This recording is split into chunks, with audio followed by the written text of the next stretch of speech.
আরে মিয়া জনপদ হিসাব করো কে তোমার এক সিটে বানা কত রাখো আরে ভাই এক সিটে 10 টাকা করে বাড়া খেলা থাক 10 টাকা উঠে তোমার রেখা উঠে রেখা ছাপনা সরসি কি উঠে গেছিস কে গুলা তোমরা যে দুইজনের দুই সিটে আছো 30 টাকা বানা খারা দে আপনার মানুষ এক সিটে 10 টাকা দিয়ে তোমার ইউজ করি এই যে হাতানো করছি কোনদিনও তুই শিখিস না তোমার কোন করছি 10 টাকা আমরা করছি তোমার উপর খরচ আর নামাই না তো হইছে নাম দে বাবু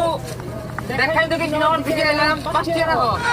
আরে আমি আবার ওর থেকে 5 টাকা দেন 30 টাকা দিন বাড়া 30 টাকা খবরে কত বলে 30 টাকা বলে আমরা তো সিট নিয়েছি তখন তো বলেছি 5 টাকা দিলেন না আর নামাই দাও আমি দেবো আমি আগে দালাম কাই দিলাম টাকা দাও না একটা বল না আবার আলাদা যাই হ্যাঁ কত